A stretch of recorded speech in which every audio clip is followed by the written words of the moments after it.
Hello students of class 12 পদার্থের চৌম্বক ধর্মের এটা 7th ভিডিও। এখানে আমরা যেটা আলোচনা করব সেটা হচ্ছে চৌম্বক আবেশ রেখা। নামটা তোমাদের জন্য নতুন। এই চৌম্বক আবেশ রেখা সম্বন্ধে আমরা একটু আলোচনা করব এই ভিডিওতে। প্রথমে তোমাদের বলি, তোমরা সুষম চৌম্বক ক্ষেত্র এবং চৌম্বক বলরেখা সম্বন্ধে তোমাদের আগের চ্যাপ্টারে ধারণা হয়েছে, আবার আমরা এই চ্যাপ্টারেও পড়েছি। সেটা কেমন ছিল না, সুষম চৌম্বক ক্ষেত্র হলে এই বলরেখাগুলো পরস্পরে সমান্তরাল হয় আর পরস্পর থেকে সম দূরত্বে থাকে এবং তারা এরকম পর পর পর পর যখন আঁকবো এরকম পর পর সমান্তরাল রেখা দিয়ে আঁকতে হয়। তাহলে একে আমরা বলেছিলাম যে সুষম চৌম্বক ক্ষেত্র, যাকে আমরা ইংলিশে বলি ইউনিফর্ম ম্যাগনেটিক ফিল্ড। এই সুষম চৌম্বক ক্ষেত্র থেকে এইবারে ভাবি, এরকম একটা সুষম চৌম্বক ক্ষেত্রে কোন এক চৌম্বক পদার্থ, সাপোজ লোহা নিকেল কোবাল্টের মতো কোন একটা চৌম্বক পদার্থকে আমরা প্রবেশ করালাম। সাপোজ এরকম একটা লোহার দণ্ড নিলাম, যে দণ্ডের আমরা এরকম নাম দিচ্ছি পি এবং কিউ। পি কিউ নামের একটা লোহার দণ্ডকে আমরা চৌম্বক ক্ষেত্রে রাখলাম।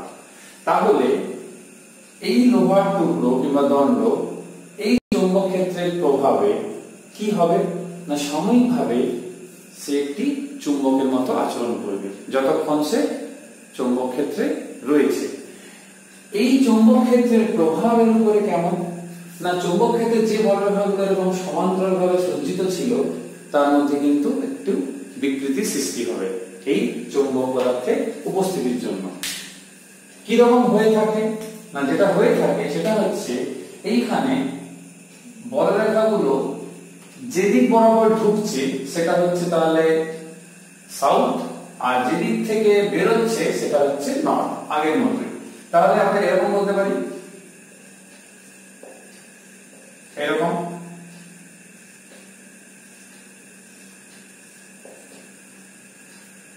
আর যেদিক থেকে বেরোবে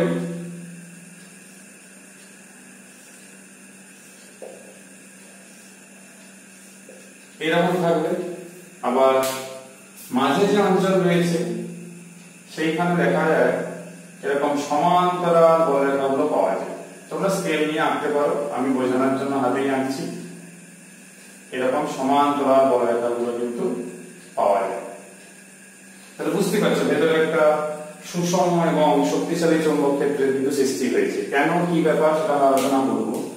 আর বাইরের দিকে যেটা হয়ে থাকে সেটা কিছুটা এরকম টাইপের হয়ে থাকে, মানে দূরে সরে যাচ্ছে এরকম একটা ব্যাপার আর কি। মানে এখানে একটু যেরকম ডিপ করে যাচ্ছে এরকম একটা ব্যাপার, এরকম টাইপের একটা ব্যাপার। আর এইখানেও ঠিক ওই রকম। এটা নিয়ে আমাদের মূলত যেটা আলোচনা এরকম হয়ে থাকে। এইখানে তোমরা নিজেদের বইতে পেজ নাম্বার 399 এ দেখবে, সেখানে কিছু এরকম নামকরণ করা রয়েছে এ বি আর এখানে সি বি। আমি বইয়ের মতোই নাম দিচ্ছি যাতে করে তোমাদের বুঝতে সুবিধা হয়। এইখানে কিছু আলোচনা রয়েছে আমাদের। কিরকম না, এই যে লৌহ দণ্ডটা রয়েছে যে সাময়িকভাবে চুম্বকে পরিণত হয়েছে, চৌম্বক বলরেখার যে এই যে বিকৃতি ঘটছে, এখানে লক্ষ্য করো এখানে বলরেখাগুলো কাছাকাছি রয়েছে এবং অনেকটা সংখ্যায় রয়েছে। এখানে সংখ্যাও কম, তবে বলরেখার ঘনত্ব কম। আবার সমান্তরালও নয়, তবে সুষমও নয়। আর এইদিকে তো বুঝতেই পেরেছো এটা সাউথ কেন, ঢুকছে বলে বলরেখা, আর এইদিকে বেরোচ্ছে সেই জন্য সেটা নর্থ। এইখানে মাথায় রাখতে হবে চৌম্বক পদার্থের ভেতরে আর বাইরে যে চৌম্বক বলরেখাগুলো আমরা দেখতে পাচ্ছি তার পেছনে দুজন আছে। অর্থাৎ যে চৌম্বক ক্ষেত্র আগের থেকে ছিল তার একটা বলরেখা রয়েছে, তো সেই চৌম্বক ক্ষেত্র হচ্ছে আবেশী চৌম্বক ক্ষেত্র। যেরকম স্থির তড়িতে আমরা পড়তাম আবেশী আধান, তাহলে এর প্রভাবে এই চুম্বকে পরিণত হয়েছে। তাহলে এর একটা বলরেখাগুলো কিন্তু থাকছে যেটাকে আমরা আবেশী বলরেখাও বলতে পারি, কারণ এর দরুন হচ্ছে। তাহলে চৌম্বক পদার্থের ভেতরে যে বলরেখা আমরা দেখতে পাচ্ছি সে তৈরি হচ্ছে দুটো বলরেখার উপরিপাতের দরুন। সে দুটো বলরেখা কি? একটা হচ্ছে এই চৌম্বক ক্ষেত্রে আবেশী যে বলরেখা তার দরুন, দ্বিতীয় হচ্ছে এই চৌম্বক পদার্থ চুম্বকে সাময়িকভাবে পরিণত হওয়ার জন্য এর দরুন যে চৌম্বক বলরেখা। এই দুটো বলরেখা সুপারপজিশন কিংবা উপরিপাত হয়ে তৈরি করেছে এই রূপ। এবারে তাহলে প্রশ্ন, তাহলে বাইরে কি হচ্ছে না, বাইরেও একই কারণ, এই চুম্বক ক্ষেত্র যেটা আগের থেকে ছিল তার বলরেখা এবং এই নিজে চুম্বকে পরিণত হওয়ার জন্য যে বলরেখাগুলো রয়েছে সেই বলরেখা, এই দুটো সুপার ইম্পোজ কিংবা আমরা বলতে পারি সুপারপজিশন কিংবা যাকে আমরা বলি উপরিপাতের ফলে সৃষ্টি হয়ে থাকে। এইখানে যে টার্মটা তোমাকে শিখতে হবে সেটা হচ্ছে চুম্বকন রেখা। চুম্বকন রেখাকে আমরা বলি লাইন অফ ম্যাগনেটাইজেশন। মানে কি, যখন কাউকে চুম্বকিত করা হলো, মানে কাউকে সাময়িকভাবে চুম্বকে পরিণত করা হলো, যেরকম লৌহদণ্ডকে করা হয়েছে, সে চুম্বকে পরিণত হওয়ার জন্য বহিস্থ চৌম্বক ক্ষেত্রে যে প্রভাব তার উপরে পড়েছে, তাহলে সে নিজে চুম্বকে পরিণত হয়ে গেছে। যদি এটা সে দণ্ড হয় চুম্বকে পরিণত হয়ে গেছে। এই চুম্বকে পরিণত হওয়ার জন্য এর যে চৌম্বক বলরেখা কিংবা এর যে চৌম্বক ক্ষেত্র তার যে বলরেখা সেইটাই হচ্ছে এই চুম্বকন রেখা। তোমরা বইতে দেখবে, তোমাদের বইতে পেজ নাম্বার 399 এইখানে বলা রয়েছে চুম্বক পদার্থ সাময়িকভাবে চুম্বকে পরিণত হলে এই সাময়িক চুম্বকের চৌম্বক ক্ষেত্রে রেখা, যেটা আমি এক্ষুনি বললাম, যেটা আমি এক্সপ্লেন করলাম, ওই কথাই সেখানে এক লাইনে লেখা রয়েছে। তাহলে আবার বলছি, নতুন টার্ম, চুম্বকন রেখা হচ্ছে যখন কোনো চুম্বক পদার্থ চৌম্বক ক্ষেত্রের প্রভাবে চুম্বকে পরিণত হচ্ছে, সে যেহেতু চুম্বকে পরিণত হয়ে গেছে, তার একটা চৌম্বক ক্ষেত্র তৈরি হয়ে গেছে, তার সেই চৌম্বক ক্ষেত্রে বলরেখা, সেই বলরেখা হচ্ছে তার চুম্বক ক্ষেত্র, সেটাই হচ্ছে চুম্বকন রেখা। তাহলে এই চুম্বকন রেখা আর বহিস্থ যে চৌম্বক ক্ষেত্র হচ্ছে তার বলরেখা, এদের যে উপরিপাত তার ফলেই কিন্তু সৃষ্টি হয়েছে এরকম বিকৃতি। তাহলে প্রশ্ন হচ্ছে এখানে অত কম কেন, এখানে অত বেশি কেন? না, এই যে দুটো কারণ বললাম, এর বলরেখা এবং এই রেখা, এরা এই ভেতরের যে অঞ্চলটা রয়েছে এখানে এদের লব্ধি ক্রিয়া করে, মানে একই অভিমুখে ক্রিয়া করে এই প্রাবল্যটা, সেই জন্য সংখ্যায় বেশি এবং ঘন সন্নিবিষ্ট। আর এইখানে কি হচ্ছে, তাদের সে যে লব্ধিটা সেটা অপোজিট দিকে। তার মানে কি, যখন আমি লব্ধি বের করবো যে দুটো a প্লাস b সাপোজ, তাহলে a আর b দুটো, তাহলে a ধরো এর জন্য b হচ্ছে a, তাহলে a প্লাস b হচ্ছে এখানে, এই জন্য দেখো একসাথে অনেকটা বেড়ে গেছে।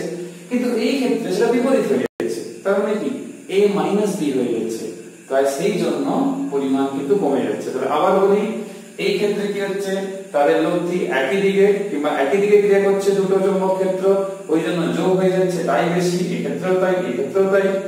আর সমান্তরাল সুষম চৌম্বক ক্ষেত্রের জন্য সেটা এই ক্ষেত্রে কম কেন, না সেই যে দুটো চৌম্বক ক্ষেত্রের মান রয়েছে, যে চৌম্বক বলরেখা দেখলাম আমরা, সেইগুলো কিন্তু বিপরীত দিকে ক্রিয়া করছে, সেই জন্য লব্ধি কিন্তু অনেকটাই হ্রাস পেয়ে যাচ্ছে, ওই জন্য এখানে সংখ্যা হতো কম। এই যে আমরা এখানে জানলাম, এইখানে আমরা একে সংজ্ঞা আকারে দিতে পারি। কি রকম সংজ্ঞা, না আমরা চাইছি এই চৌম্বক আবেশ রেখা কি, তাহলে চৌম্বক আবেশ রেখা আমরা কি বলতে পারি, না তোমাদের বইতে সংজ্ঞা বলেছে চৌম্বক পদার্থের ভেতরে আবেশী চৌম্বক ক্ষেত্রের বলরেখা, যেটা আমি বললাম এখন, এবং চুম্বকন রেখার উপরিপাতের ফলে, তাহলে যেটা আমি প্রথম থেকে বলে আসছি সেইটাই সংজ্ঞা। অর্থাৎ এই যে চৌম্বক ক্ষেত্র, যাকে আবেশী চৌম্বক ক্ষেত্র বললাম, তার যে বলরেখা এবং এই যে চুম্বকন রেখা, এই চুম্বকে পরিণত হওয়ার জন্য এই দুটি উপরিপাতের ফলে যে রেখা কিংবা যে আবেশ রেখা সৃষ্টি, তাকেই বলা হয় চৌম্বক আবেশ রেখা। তাহলে চৌম্বক আবেশ রেখা দুজনের উপরিপাতের ফলে সৃষ্টি হচ্ছে, একটা হচ্ছে আবেশী চৌম্বক ক্ষেত্রের বলরেখা, দ্বিতীয় হচ্ছে এই দণ্ড চুম্বক যে সাময়িকভাবে পরিণত হয়েছে তার যে রেখা মানে চুম্বকন রেখা এর উপরিপাতে ফলে। তো এটা মনে মাথায় রাখতে হবে। এইবার আমি যেটা আলোচনা করব কয়েকটি রাশি যেটা আমাদের জানতে হবে এই চ্যাপ্টারটা পড়তে গেলে, মানে ম্যাগনেটিক প্রপার্টিজ অফ ম্যাটার কিংবা পদার্থের চৌম্বক ধর্ম অ্যানালিসিস করতে গেলে কয়েকটা টার্ম শিখতে হবে। সে টার্ম কেমন না, সবচেয়ে যেটা গুরুত্বপূর্ণ সেটা টার্ম হচ্ছে সেটা হচ্ছে চৌম্বক ভেদ্যতা। যেরকম তড়িৎ ভেদ্যতা তোমরা পড়েছিলে, এইটা একে আমরা মিউ দিয়ে লিখে থাকি। তোমাদের মনে করে একটা সলিনয়েডের জন্য যে চৌম্বক ক্ষেত্র ছিল বায়ু মাধ্যম ধরে সেটা এরকম ছিল, যেখানে মিউ নট ছিল শূন্য মাধ্যমে চৌম্বক ভেদ্যতা, এন হচ্ছে একক দৈর্ঘ্যের যে পাক সংখ্যা, আর আই ছিল তার মধ্যে দিয়ে যে প্রবাহান্তর ছিল। এই রাশিমালাতে দেখো যদি বায়ু বা শূন্য মাধ্যম বাদ দিয়ে আমরা অন্য কোনো মাধ্যম নিই, তখন স্বাভাবিকভাবে চৌম্বক ক্ষেত্রের মান পরিবর্তন হবে। এন আই টার পরিবর্তন হচ্ছে না, তাহলে মিউটা পরিবর্তন হচ্ছে, তাহলে সেটা হয়ে যাচ্ছে মিউ এন আই। এই যে মিউ এটা হচ্ছে চৌম্বক ভেদ্যতা, আর এটা হচ্ছে মিউ নটটা শূন্য মাধ্যম কিংবা বায়ু মাধ্যমে চৌম্বক ভেদ্যতা। স্বাভাবিকভাবে যেরকম তোমরা তড়িৎ ক্ষেত্রে পড়েছিলে এরকম আপেক্ষিক চৌম্বক ভেদ্যতা, তাহলে এর থেকে আপেক্ষিক চৌম্বক ভেদ্যতা আসবে। তোমরা কি পড়েছো?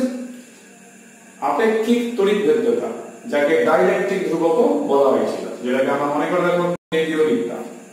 তাহলে আমরা কি বলবো? Mu R equals to mu by mu naught. তার মানে আপেক্ষিক চৌম্বক ভেদ্যতা সমান চৌম্বক ভেদ্যতা যেটা এমনি মাধ্যমে, যে মাধ্যমটা আমরা নিয়েছি, আর শূন্য মাধ্যমে কত ছিল তার অনুপাতই হচ্ছে আপেক্ষিক চৌম্বক ভেদ্যতা। যেহেতু এটা চৌম্বক ভেদ্যতা বাই চৌম্বক ভেদ্যতা, তাহলে সমজাতীয় রাশি, এই জন্য মিউ আর এর কিন্তু কোন রকম একক থাকে না। হ্যাঁ, মিউ মিউ জিরো এদের একক থাকে। কি রকম? যেরকম মিউ জিরোর মান তোমরা জানো 4 pi 10 to the power -7 henry per metre. এই মানটা কিন্তু রয়েছে, আমরা এটা জানি, তোমরা বইতেও দেখবে। এই ক্ষেত্রে এই যে আপেক্ষিক চৌম্বক ভেদ্যতা জানলে, এই আপেক্ষিক চৌম্বক ভেদ্যতা মানে মিউ আর এর সংজ্ঞা পরীক্ষাতে খুবই গুরুত্বপূর্ণ। কিভাবে সংজ্ঞা দেবো না, যেরকম আমরা তড়িৎ ক্ষেত্রের জন্য দিয়েছিলাম ওই রকমই। কি না, কোন পদার্থ, ধরো কোনো চৌম্বক পদার্থ, তাকে বায়ু মাধ্যম কিংবা শূন্য মাধ্যমে রাখা হয়েছিল, সেটাকে রিপ্লেস করে অন্য কোনো মাধ্যমে আমরা তাকে রাখলাম, তার ফলে তার চৌম্বক ক্ষেত্র পরিবর্তিত হলো। এই যে চৌম্বক ক্ষেত্র পরিবর্তিত হলো, কি অনুপাতে পরিবর্তিত হলো, সেটাই হচ্ছে মিউ আর। তাহলে কি বললাম? বায়ু মাধ্যমে ছিল, তাকে অন্য মাধ্যমে রাখা হলো, তাহলে সে কি অনুপাতে পরিবর্তন হলো, সেটাই হচ্ছে মিউ আর। অর্থাৎ আমি বি বাই বি জিরো বের করলাম, এটাই হচ্ছে মিউ আর। অথবা এরকম লিখতে পারি mu R equals to B by B zero. B মানে বুঝতেই পারছো, আমি এখানে বি এর মান যখন বসাবো তাহলে এরকম লিখবো মিউ এন আই। যদি সলিনয়েডের জন্য বের করি তাহলে এখানে লিখবো এরকম, তাহলে কত আসছে মিউ বাই মিউ নট। তোমরা নিজের বইতেও লক্ষ্য করে দেখবে একই জিনিসই রয়েছে। আমি পড়ে দিচ্ছি, শূন্যস্থান বা বায়ুকে কোনো পদার্থ দিয়ে প্রতিস্থাপিত করলে ওই পদার্থের মধ্যে চৌম্বক ক্ষেত্র যে অনুপাতে পরিবর্তিত হয়, সে বাড়ুক কমুক সেটা নিয়ে আমার চিন্তা ভাবনা নেই, কিন্তু যে অনুপাতে পরিবর্তন হচ্ছে বি বাই বি জিরো, তাহলে এই অনুপাতে পরিবর্তন হচ্ছে, সেই মানটাই হচ্ছে mu by mu zero. Mu by mu zero হচ্ছে মিউ আর। এই মিউ এর মানের উপরে ভিত্তি করে পদার্থের শ্রেণীবিভাগ হয়ে থাকে। পদার্থ মানে চৌম্বক পদার্থের শ্রেণীবিভাগ হয়ে থাকে। কি রকম শ্রেণীবিভাগ হয়ে থাকে না, মিউ আর যদি একের থেকে কম হয় কোনো পদার্থের ক্ষেত্রে, আবার একের থেকে বেশি কিংবা একের থেকে অনেক বেশি, যেমন ধরো একের থেকে কম, ধরো ফ্র্যাকশনে আছে 0.00 কিছু একটা কিংবা 0.99, ধরো এখানে হয়তো কোনো ক্ষেত্রে আছে 2, কোন ক্ষেত্রে হয়তো দেখা গেল একের অনেক বেশি, ধরো 400 200 300 এরকম অনেক বেশি। তো তিন রকমের শ্রেণীবিভাগ হয়। যখন মিউ এর মান একের থেকে কম হয় ডায়াম্যাগনেটিক সাবস্টেন্স যখন একের থেকে একটু বেশি হয় সাধারণত সেই সব পদার্থের ক্ষেত্রে আমরা তাকে বলি প্যারাম্যাগনেটিক। যখন একের থেকে অনেক বেশি হয় তখন আমরা বলি ফেরোম্যাগনেটিক।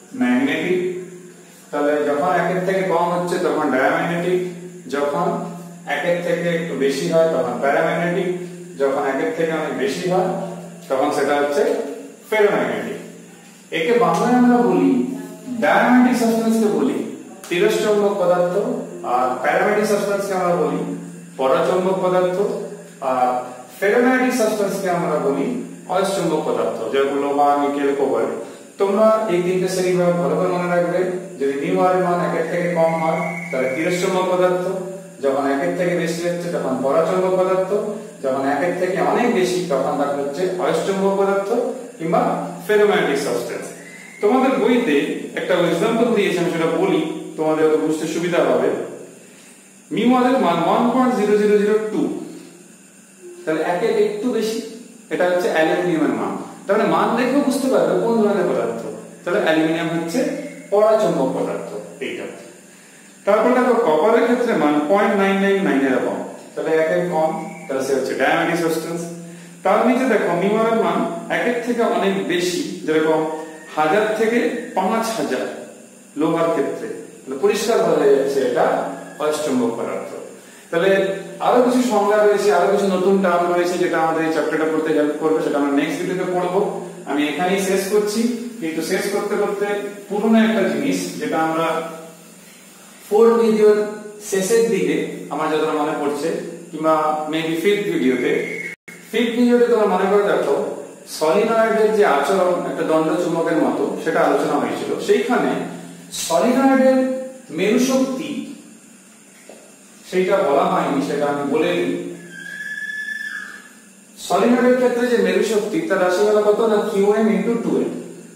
কেন? সেটা দণ্ড চুম্বকের জন্য এটা হয়ে থাকে। তাহলে সলিনয়েডের জন্য বের করে যদি তুলনা করে দিই, তাহলে সলিনয়েডের যে চুম্বকের মতো আচরণ তার কিন্তু আমরা মেরু শক্তি পেতে পারি। তো সেটা কিভাবে না, চুম্বকের জন্য কত হবে না Qm × 2m। তাহলে লিখলাম Pm = Q1 × 2m। এটা লেখার পর আমরা সলিনয়েডের জন্য কত ছিল মনে করে দেখো, তার দৈর্ঘ্য ছিল 2l, তাহলে তার কত হবে 2l, পাক সংখ্যা n, প্রবাহমাত্রা I, আর তার ক্ষেত্রফল হচ্ছে π²। দুটোকে তুলনা করো, Qm × 2l 2l ni π², 2l কেটে গেল, তাহলে Qm সমান কত থাকছে ni π²। এই যে ni π² এটাই হচ্ছে সলিনয়েডের মেরু শক্তির রাশিমালা, যেটা দণ্ড চুম্বকের ক্ষেত্রে শুধু Qm আমরা বলতাম। সলিনয়েডের যে আচরণ দণ্ড চুম্বকের মতো, কিংবা দণ্ড চুম্বকের যে আচরণ সলিনয়েডের মতো ভাইস ভার্সা, সেটা থেকে মেরু শক্তির রাশিমালা কিন্তু আমরা এইভাবে পেতে পারি। তো তোমরা এটা একটা অ্যাডিশন করবে সেই সম্ভবত 5th ভিডিও শেষের সাথে, যেখানে সলিনয়েড নিয়ে আলোচনা হয়েছে, দণ্ড চুম্বকের আচরণ। আর এখানে তোমরা এই পোরশনটি ভালো করে পড়ে রাখবে। আমরা নেক্সট ভিডিওতে আরো যে সংজ্ঞাগুলো রয়েছে সেগুলো নিয়ে আলোচনা করব। সবাই ভালো করে পড়বে, সুস্থ থাকবে, ভালো থাকবে। Till then, by.